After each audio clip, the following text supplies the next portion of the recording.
আমি কইছিলাম যে আমার আইফোনের অনেক শখ, দিতে চাই, তুমি তাড়াতাড়ি আমার আইফোন পাঠাই দিবা। আমাকে বিয়ে হয়েছে আমার 2টা মাস হয় না, এর মধ্যে আমি আবার বিদেশে চলে যাইতেছি। তোমার কি কষ্ট হইতেছে না? খারাপ লাগতেছে না? খারাপ তো আমার একটু লাগতেছে, কিন্তু তাই বলে যে তোমার আমি দেশে আটকে রাখুন, এটা কি ভালো দেখা যায়? কও তুমি তো বিদেশ গেলে বেশি বেশি টাকা কামাইতে পারবা, আমার জন্য আইফোন পাঠাইতে পারবা, তোমার লোকে প্রতিদিন আমি ভিডিও কলে কথাই কইতে পারবো।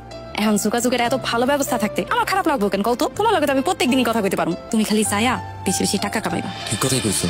আমি যদি বিদেশে না যাই তাহলে বেশি বেশি টাকা কামাবো কেমনে? আর আমি যদি বেশি টাকা কামাতে না পারি তাহলে তো আবার তোমরা সুখে থাকতে পারবা না। তুমি যে কি কও না, তুমি টাকা কামাইলে কি খালি আমরা একলা সুখে থাকবো? তুমিও তো সুখে থাকবা। আর পকেট ভর্তি টাকা থাকলে নিজের কাছে নিজেরই সুখে মনে হয়, তাই তো আমিও রাজি হয়েছি। নাইলে কি তোমার আর দূরে যেতে দিতাম? পকেটে টাকা থাকলে আসলে নিজের অনেক সুখী মনে হয়, আর পকেটে টাকা না থাকলে এই দুনিয়াতে কেউ দাম দেয় না। তোমার এইসব কঠিন কঠিন কথা না আমি কিছুই বুঝি না। আচ্ছা যাই হোক, আমি যাই, তুমি আহো।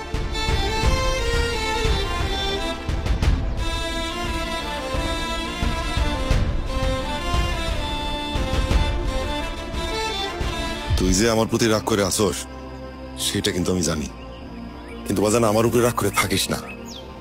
দেখ, আমি কিন্তু তোর ভালোর জন্য তোরে আবার বিদেশে পাঠাইতেছি। আগের বার তো তোর সব টাকা পয়সা নিয়ে তোর বউ ভাইগে গেল, এইবার তো ওইরকম কিছুই হইব না। আমি তো তোর জন্য সামান্য কিছু টাকা রেখে দিছি, কিন্তু আর এইবার তুই বিদেশে যাইয়া বেশি করে কামাই করবি, টাকা নিয়মিত আমারে পাঠাবি, তারপর তুই যখন দেশে আসবি একসাথে কইরা সব টাকা তোর হাতে আমি তুলে দিব। হ্যাঁ বাবা, তোমার আব্বাই কিন্তু একদম ঠিক কথা কইতাছে। তুমি তোমার টাকা পয়সা গুলা তুমি তোমার আব্বার অ্যাকাউন্টে ঠিক মতো পাঠাই দিও। তোমার আব্বাই দেখবো সবকিছু গুছাই রাখবো, আর আয়সা ওর কথা চিন্তা করা লাগবো না, ওরা তাম্বুর কাছেই থাকবো, আমরা ওরা ভালো মতো খেয়াল রাখবো। আর বিদেশ যাওয়ার পর সবার আগে আমার ফোনটা দিয়ে পাঠাইবা। তোমার লগে আবার ভিডিও কলে কথা না কইলে আমার ভালো লাগবে না। তোমাকে সবার সব কথা তো আমি শুনলাম। আচ্ছা আমার একটা কথা কত, এমনও বাবা হয় তোমার মতো? তুমি জানো আমি শুধুমাত্র তোমার পরীক্ষা করার জন্য আমি কইছিলাম আমি আবার বিদেশ চলে যাবো।